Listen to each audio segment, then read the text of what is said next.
જ્યારે મનુષ્યના જીવનની અંદર દરેક રસ્તા બંધ થઈ જાય ત્યારે તેના સદગુરુના ચરણે જાય તો એમ કહેવાય છે કે કોઈ ને કોઈ એવો રસ્તો એમના સદગુરુદેવ છે એ એમને બતાડે કે જેની તમામ તકલીફમાંથી ગુરુદેવજી છે બહાર કાઢો.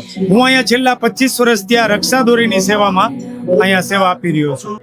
રણછોડદાસ બાપુ મહારાજ છે એના માટે તો એમના અનેક પરચાઓ છે કે એની વાત કરવા બેસી તો દિવસોના દિવસો ટૂંકા પડે.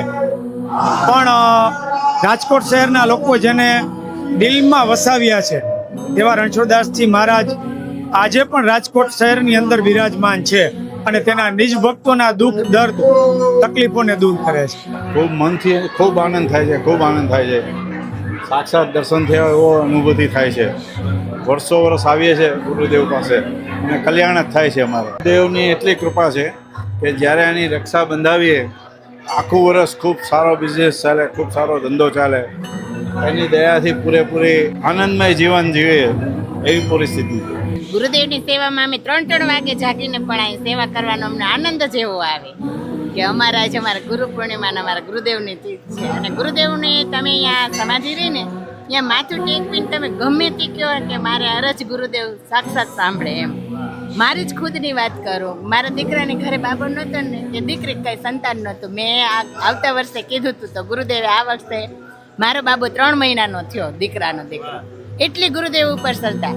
અને એક દાખલો એવો હતો કે એક ભાઈ આવી ગયા હતા ને તો ગુરુદેવ એને એ ભાઈ કે મારે મરી જવું છે, હવે મારે જીવીને હું મોટું બતાવવું કે. તો ગુરુદેવ એ ભાઈનું રૂપ લઈ અને અહીંયા ગયા, દેણું ભરી આવ્યા અને ગુરુદેવ કે આ તારું દેણું ભરાઈ ગયું અને આ કાગળ હાલે તારા મકાનના.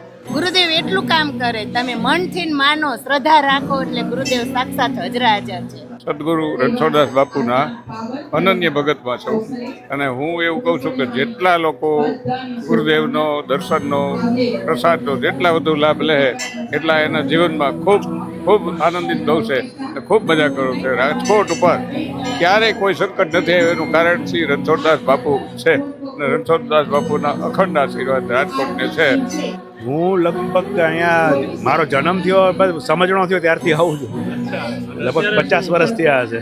બાપુના આશીર્વાદથી જ બધું જે છે એટલે તો શાસ્ત્રમાં લખેલું છે ને કે ગુરુ ને ભગવાન બે સાથે મળે તો પહેલા પ્રણામ ગુરુને કરો, કારણ કે ગુરુ થકી ભગવાનના દર્શન થાય. જ્યારે કંઈ પણ આપણું મન મૂંઝાતું હોય અને ખાલી દર્શન કરી જાય તો પણ આપણા બધા જે પ્રોબ્લેમ્સ હોય એ બધામાં ગુરુદેવ રસ્તો કાઢી દે છે.